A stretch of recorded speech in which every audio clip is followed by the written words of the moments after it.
Welcome to Ceasefire, where civics meets civility and engagement meets empowerment. Ceasefire is hosted by former Bernie ISD trustee and owner of the Bernie Bookshop, Dale Adams, and by former Bernie City Council member and local insurance agent, Ron Cisneros. Ready, aim, ceasefire. Good morning, Kendall County. This is Ceasefire, brought to you by the Bernie Bookshop. My name is Dale Adams. And I'm Ron Cisneros. Today we've got a show that's sort of a comparative kind of show. Monoculture versus multicultural. What is the American culture? Yes, sir. And a little background. I was reading an article in the Wall Street Journal a few weeks ago written by Ben Fritz, who covers the entertainment industry out of Los Angeles for the Wall Street Journal, and he wrote an article titled "The Rise and Fall of the American Monoculture."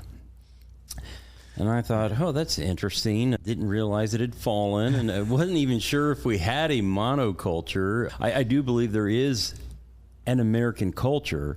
So I started reading the article, and I found, I liked it overall. I liked it enough to share it with Dale and a few other people, but I had some bones to pick with it. The first bone, I would say, beyond the title, is his emphasis on the American entertainment industry as that unifying culture that brings us all together. And certainly it plays a role, and he has some numbers in here to back that up, like the number of people that watch the final episode of MASH, etc. But I don't think that defines America, and I don't think that the monoculture that he's alluding to is dead. I think it's still alive and well. He's just looking in the wrong direction. Right. I think it comes down to sort of what is the culture. And I think he's defining it in terms of entertainment and celebrityness and the people we know. And I wouldn't find it that way, especially not American culture. In other countries, a lot of the culture revolves around specific things like the royal family or the sports they play or the food they eat or the music they listen to. America has never had a single one of any of those. We've got, people call it multicultural, but we've had all these different aspects. And so for me, American culture isn't defined by any of that stuff, the arts or customs or institutions. It's defined by something a lot deeper. For me, it's what binds us together, which is working towards betterment. Americans have always done that. Other countries have stayed status quo for centuries and centuries and centuries. And so they sort of had this status quo kind of society. America has never had a status quo kind of society. It's always been changing one way or another. We're moving across the horizon, or we're growing our businesses, or we're developing new technology, or whatever it is. But it's always been about growing and change, and that is what I see as American culture, that and our freedoms.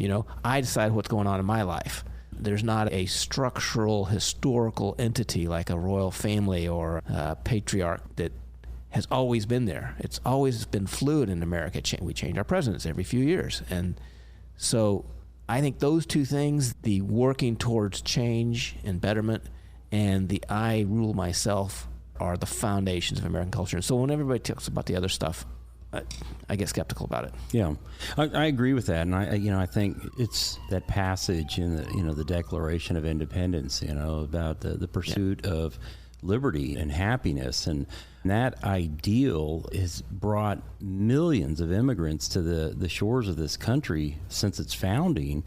People pursuing that, and I think if we were to talk to somebody in Cuba or in Venezuela or in Ireland or way back in history, or Italy, why did you come here? And it was the pursuit of opportunity. It was the pursuit of freedom, the pursuit of... Not apple pie. No, it wasn't apple pie. It wasn't baseball. It wasn't entertainment. It wasn't the movies. It wasn't, I worship Marilyn Monroe. I don't think it was any of that. And so I think he's mistaken. Yeah. His premise is wrong. It's this other thing, this other somewhat intangible thing, this dream, right? And that is what I think defines American culture, and I think that is still alive and well. Yeah, I agree totally. And that's still why people come here. They come here for the freedom and for the betterment, and they will keep coming here. It's undefinable, and I think people that talk about culture like to have things that are well defined that they can point, and here's a picture of our culture, here's a recipe for our culture or whatever. But that isn't it. Yeah. You know, interesting you talk about the people that come over here, and I was thinking about assimilation. Everybody talks about, well, should people assimilate into our culture or not? Well, I believe they should assimilate in what I consider our culture, to those two aspects. But the rest of it, no, because the Italians came over, they didn't assimilate to turkey and apple pie. They brought us pizza and spaghetti. Right. We assimilated a lot of their culture into our culture. And so I think that's another aspect of culture that people miss, is that when everybody else comes here, all these other cultures come here, we don't make them change. We absorb them, and it makes us richer as a society. Yeah. But we don't change them into our culture.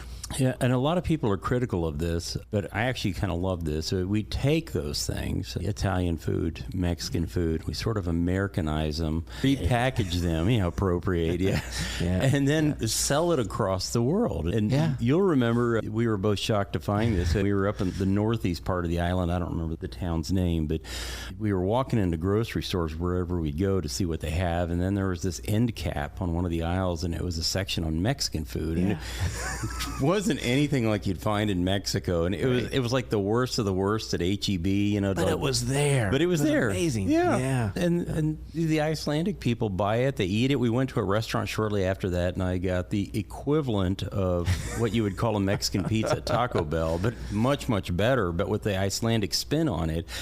And I think you can attribute that the fact that we could find Mexican food in Iceland, not to Mexico, but to America. Yes. Our adoption of Mexican food and our way of capitalizing it, if you will. Right. Well, Americans travel, our industries, our people, our culture spreads just because of our influence. And I use the word culture, I should say a popular term of culture, I guess. I don't know what you want to call it. It spreads. And it takes all these things we've absorbed and gives them to the rest of the world. And I think some people don't like it, but I kind of think it's a neat thing. Yeah.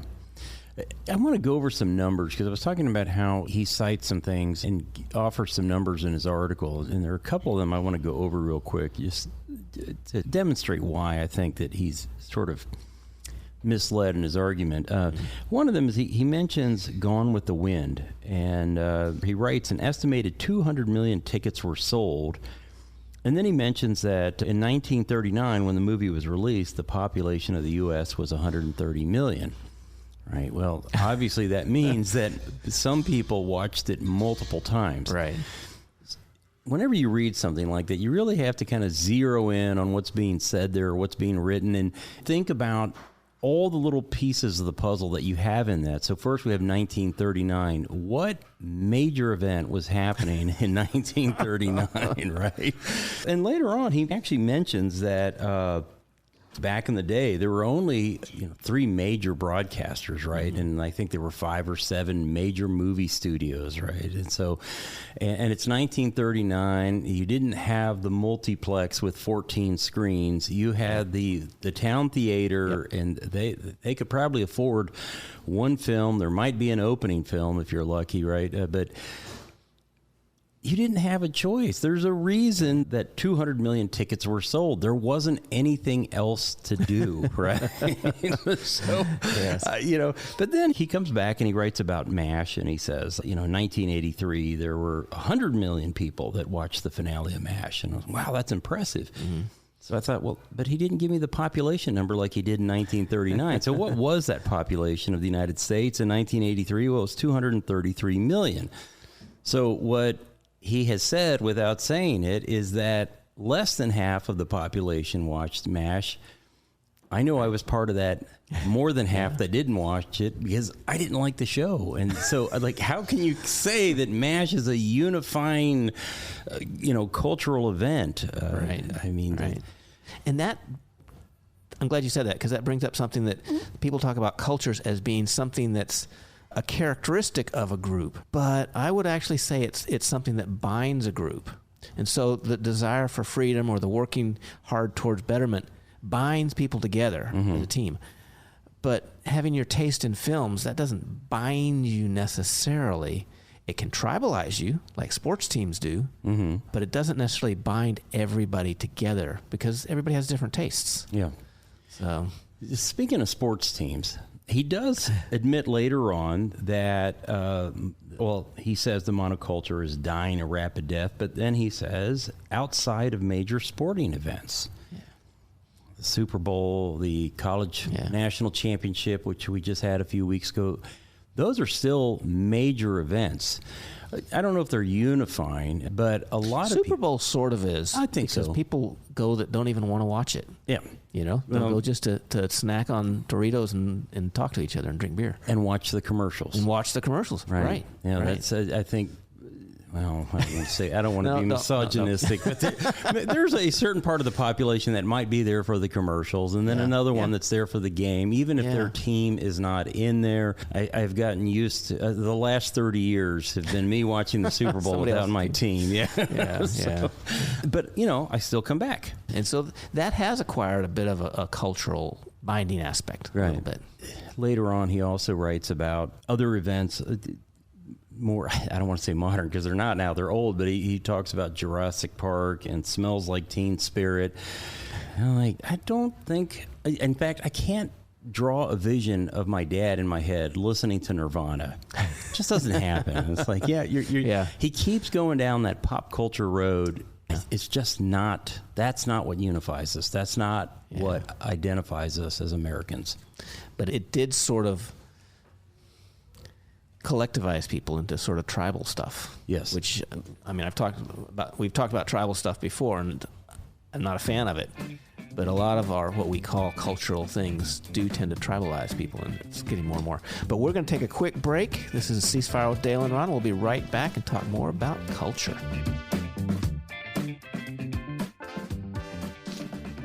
Bernie has its own bookshop. In fact, it's called the Bernie Bookshop.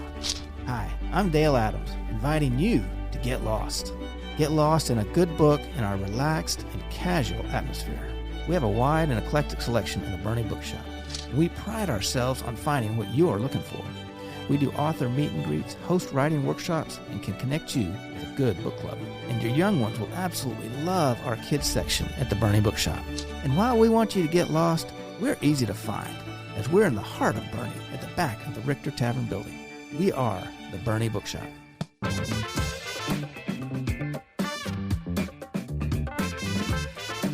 Welcome back to Ceasefire with Dale and Ron, and we're talking about culture, which in this whole conversation got precipitated by Ron reading an article lamenting the loss of the monoculture. And I almost feel like the monoculture is this desire to have us all be the same. And all the strife that's going on now seems to be this, and if people call it cultural strife, it seems to be that each group wants everybody to be the same as them. And so everybody sort of seems to want a monoculture that's like them. And I don't like that. I don't either. And what's interesting is in his column, towards the end, he writes, and I'm going to quote here, "The flaws of the system," he's speaking of the monoculture here, "were obvious then and painful to look back on now. A minuscule number of people, most of them white men, determined what everyone heard and watched." End quote. So, of course, now we got the boogeyman once again, the white guy, right? So he spends a great deal amount of time lamenting the loss of a monoculture, but then sits there and admits that a handful of people created that monoculture. And I'm looking at this thing, and I'm thinking, what he's really arguing about is what you just described, this lack of control. That this is the guy you don't want as your HOA president, right? Because then we all have to paint our house the same color, and as we've talked about, because we don't truly have this monoculture that he thinks, we have pizza, we have Mexican food, we have Thai food, we have all this wonderful music. And yet there are still things in music, for example, that have rooted out into other genres. So aside, for example, hip hop, right? And because he mentions hip hop earlier, and about how these white men kind of suppressed hip hop, and yet You can't go to an NBA game or an NFL game without hearing hip hop. You listen to modern country music, and there's a backbeat in there. That comes from hip hop. That's not from the Grand Ole Opry. All these things that he's lamenting, I'm like, I don't see that. I still see this movement, and it spreads out across. Go back to, you're talking about hip hop. Go back to, what was it, 1987, 88 with Run DMC and Aerosmith. Mm-hmm. I see collaboration. I see adaptation. I see change, and I think. You were talking about this in our first segment. I think that's really what's bothering him, and that's what bothers a lot of people, their inability to accept change. Yeah, which is part of American culture. Yes. It's these collaborations come from these artists who say, oh, I do this. Oh, but what he's doing is really cool. I want to try some of that. Let's put it together. Let's build something even newer and more interesting and whatnot. And that is American culture. I mean, we collaborate, we put things together, we invent things, little shops everywhere, all this stuff, and it's all geared towards how are we making our community better, our world better, our something better. And I think it's so ingrained into the American culture that I don't think you can get rid of it, I hope, but I do think people lament it because there's a drive for getting people to be all the same. Yes. I'm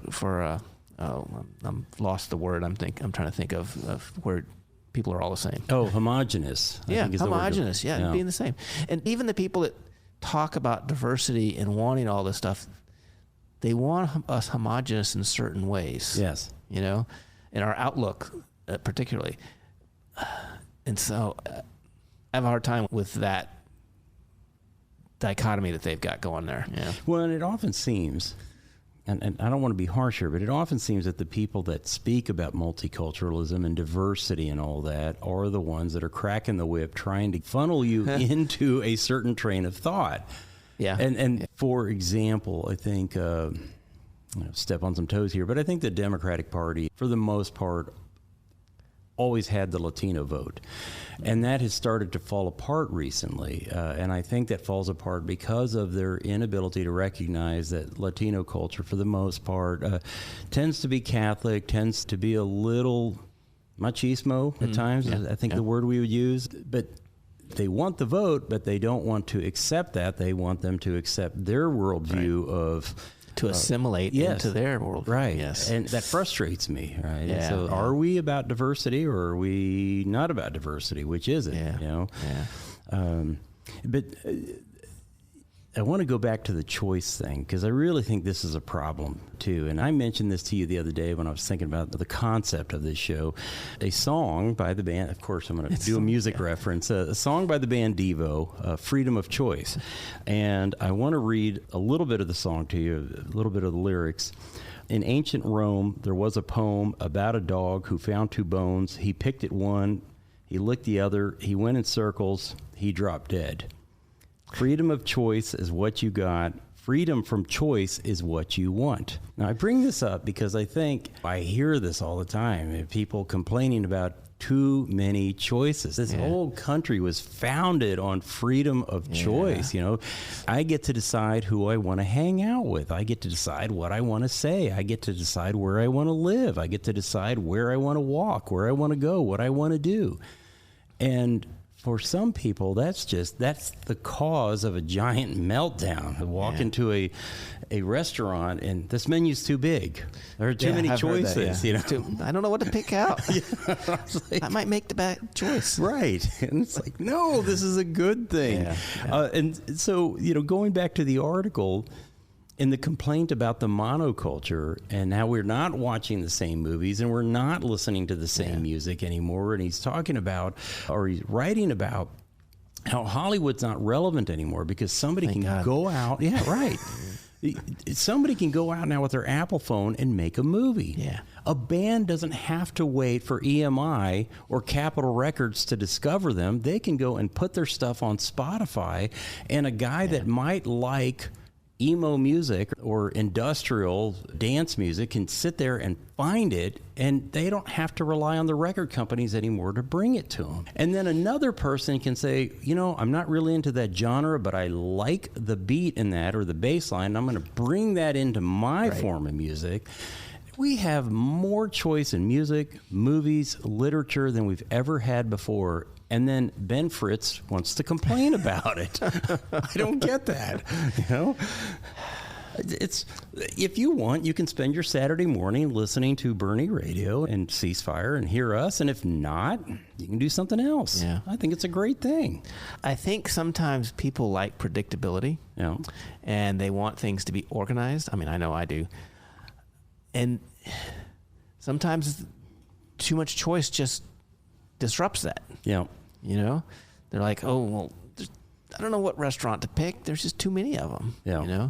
And there's a bit of a human nature thing going on there. Yeah. But I think it's important for us to realize that it's a good thing. So, there's a phrase that used to float around that said, diversity is our strength. And I always thought it was kind of a weird phrase.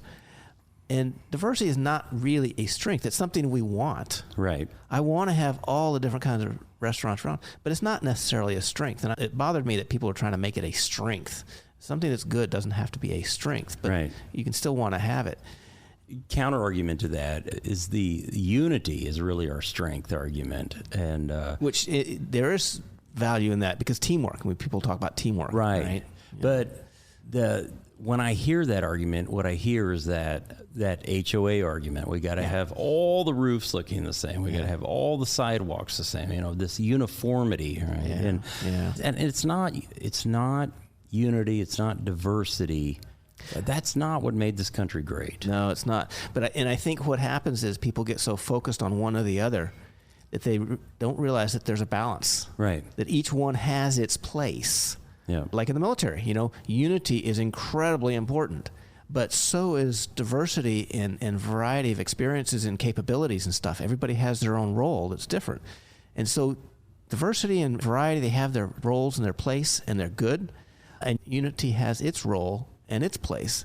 And sometimes I think people get them mixed up and focus too much on them. A great example of that would be my closet.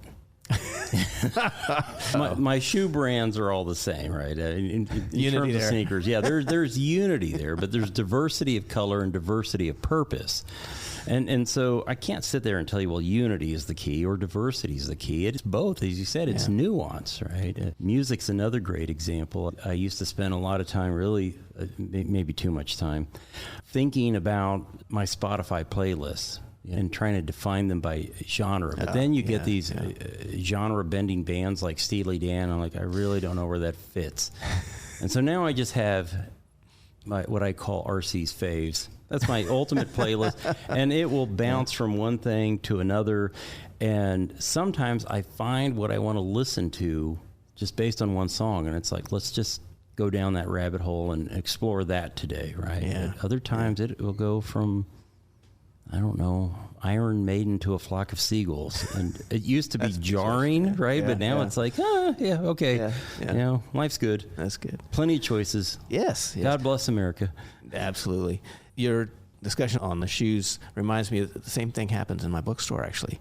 I have these genres of fiction or mystery, and yet it's got a dragon in it, and so I don't know where to put it. And so it's happening there. There's so much variety going on that it's hard to pigeonhole things. Yeah. And in the store, you want to organize things so people can find them, but it gets harder and harder. But that's a good thing, getting that variety, having a detective who happens to have a pet dragon who, I don't know, time travels or something. It's bizarre, but it's kind of neat. Yeah. So I think so. Yeah, books. Yeah, that's a great example because that's another area where we've just seen literature just blossom and go into all these little subgenres. Yes. Some people freak out on that. I think it's a great thing. You want science fiction with horror.